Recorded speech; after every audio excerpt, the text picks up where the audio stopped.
but in a way, as you said, it's, you know, the American influence is there. It's sort of difficult to bypass. I don't feel that the Turkish artists necessarily follow the American way, but because identity is a major issue in Turkey, and I would say that artists haven't been able to get over that yet. But you do see that there is a very regional flavor in a certain group of artists in Turkey, and collectors also feel attuned to that offering. So what we do, I think, is not going to impact that in a significant way. 那个跟各位报告一下，因为他待会儿要赶飞机，所以我先让他可以先多说一点哈，因为待会儿如果他先离开的话，大家比较没有遗憾这样的啊。Yeah. So, would you please? Yeah. Thank you.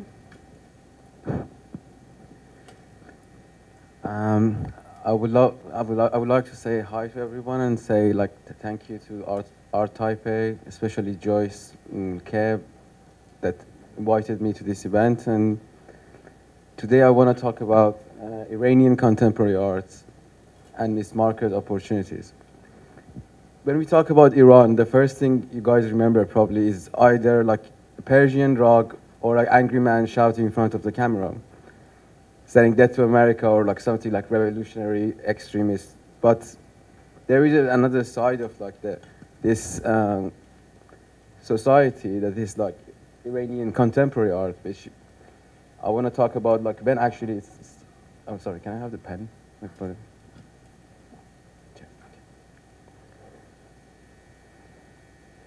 When this movement of like Iranian contemporary arts or modern arts started, like if you look at like the last 100 years of Iranian history, it's always like almost like a permanent revolution. Every 20 years, every few years, we come up with the idea of like ups and downs, changing things. So it's, the sense of the contemporary society is very much like with the change, and but the major changes happened like 30 years ago, after then the secular state of Iran monarch turned to Islamic kind of religious theatrical government, that the new rules applied and the paradigm shifts, and then all of a sudden the population of the country doubled from like 15 million to from 13 million to almost now 75 million. So there is a very young generation, it's a very young country with like lots of desire, that struggling to find out about their new identity and how they can cope with the new rules and paradigm shifts. So, I mean, this is a work from an Iranian photographer, Nusha Tabakkolian, which is kind of, I kind of thought it's a nice material to use when I'm talking about this. It's explained a lot. It's kind of like urban, kind of desperate, but also willing to tackle and challenge and change. So I think in order to understand like what is going on now, it's important to like see like when the seeds of I would say like modern art, or like the basics, like early beginning of modern art started in Iran. So the first College of Fine Arts opened in 1941. I mean, in a sense of like Western way of like European style of art school, based on like art Beaux-Arts. And then like soon after, Iran had a new queen in during the 60s, that she was surprisingly an architect, but also like a good friend of like Andy Warhol, all these like kind of like celebrity, like avant-garde artists at the time. So in a third world country, like a queen turned up to be like an artist and into art and architecture, it's a major change for a country, because then you have basically the right person as a patron of the art. So she started like doing like public arts, making like sculptures, venues, and finally like in early mid-70s, Tehran opened its first, Tehran, capital of Iran, opened its first museum of contemporary art, which is like, according to many collectors and critics, is the most valuable of modern movement outside America and Europe. So all these three aspects during the 60s and 70s helped Iranian society to kind of get used to like what is the definition of like I would say modern art. And so we have like the triangle of like education, venues, and the patronage. She is the queen, the Empress Farah, that committed by Andy Warhol in '77. And this is Tehran Museum of Contemporary Art, which I would say, like the architecture itself, it's a work of art. I mean, it's kind of like basically whatever you see, like twice more, it's underground, and the sculpture garden. I mean, I would say like there is a big collection and there is a big vault, but not always on display due to the restrictions today in Iran. But still, is a good place for students. When I was a student in Tehran, here was my mecca, basically. Going there, seeing works, and kind of like nice library, cinematheque. And as a result, today, young generation, like lots of energy, vibrant city, Tehran, still has the highest number of galleries in the whole Middle East, and people going regularly to openings on Fridays, which is like basically equal to Saturday in the rest of the world. And here I would like to about like the characteristic and boundaries of what exactly formed this unique outcome of Iranian contemporary art, language. Apart from whatever happened during the 70s, 60s and 70s, before revolution, 1979, the first televised revolution ever in the history of mankind happened. So very lens-based, kind of almost like giving the purpose of like, to the artist, almost like as a material for the artist to talk about like paradigm shifts. And as you know, like revolution, I mean, probably like you guys familiar with like Chinese revolution. It's like how it's coming after the cultural revolution, a different type of revolution. It's like changing every aspect and value of the society. Soon after the revolution, 8 years war between Iran and Iraq happened. So basically anyone with a camera, anyone who was into writing, anyone who was into like drama, art, started to going out there, taking photos, writing about that, first like in a way like documenting the war, but then like turns of this like press journalists, like press photojournalists, they turn up to be a future fine arts. So there is in Iranian photography, there is a very fine border between press photography and fine arts photography.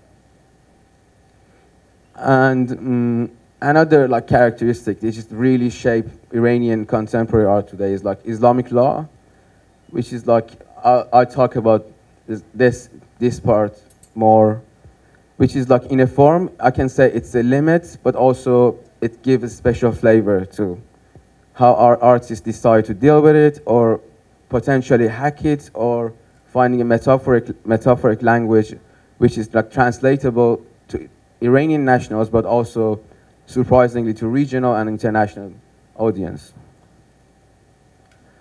And having like the four aspects of the four first bullet points, Iranian society kind of like, especially like my generation, they turn up to like having almost like a very usual cultural schizophrenia, having like a distance between your very personal life and your public life. So the outcome of this, like this bullet points I just mentioned, it created almost like a lab for mankind. That's how will actually people will react, a nation would react to all this like very major, significant happening in such a short time. Oh. So this is like photos from Iranian Revolution. This photos taken by Iranian photographer, published in Magnum. He's a Magnum photographer. I mean, and before that, we had no photographers working for international photo agencies. So it was a good introduction for Iranians to the outside world to basically.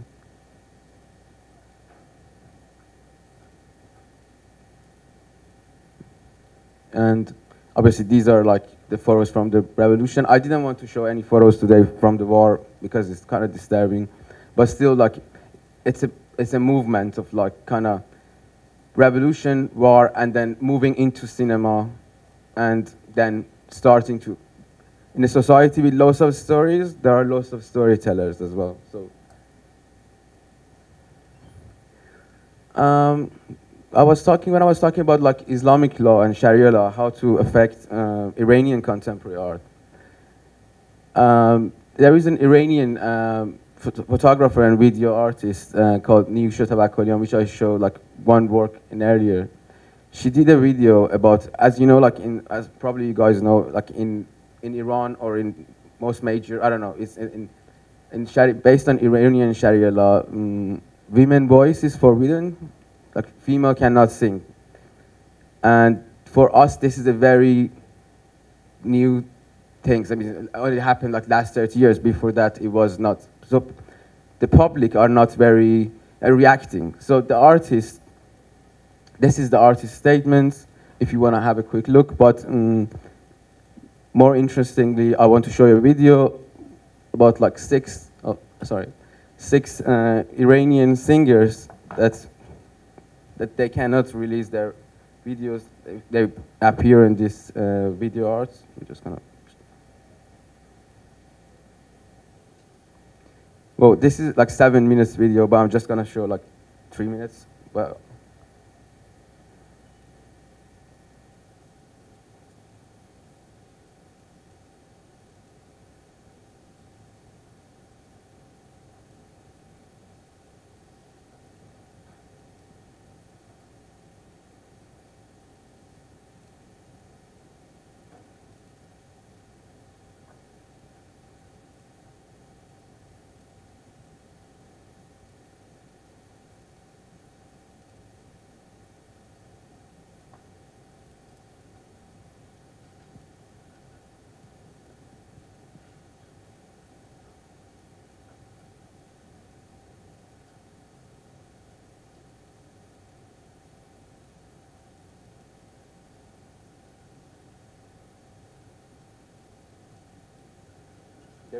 There is no voice for it. Oh, okay.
Yeah, so basically, like this, the reason I wanted to show this video is like to give it, sorry, it's like, in this video is a good example. I mean, I find it a good example for, as an example of how the laws forming something, but also like it gives it also a special language to it. I mean, to go against it or like comment it or like basically tackle the whole subject. So, as you know, like very briefly, like Islamic Sharia law in Iran, complaining like nudity, females' voice, like hairs, like you can't have like, it's very certain.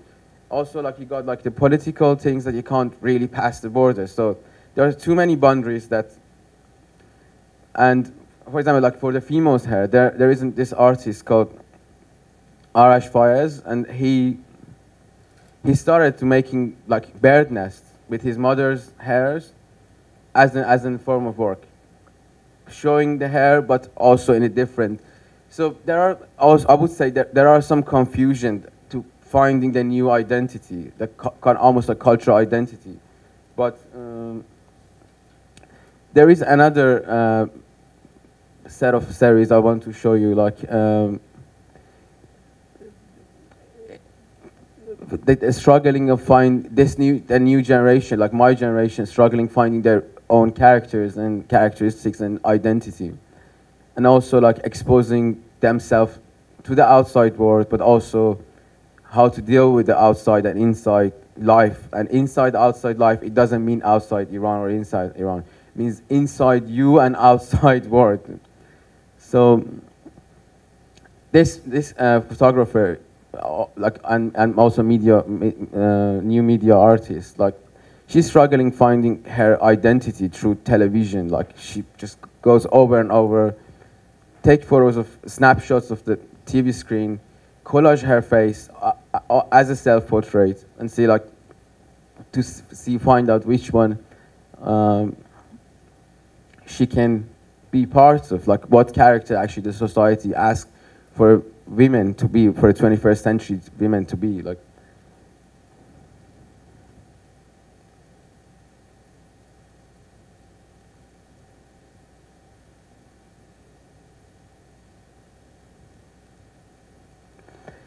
Yeah,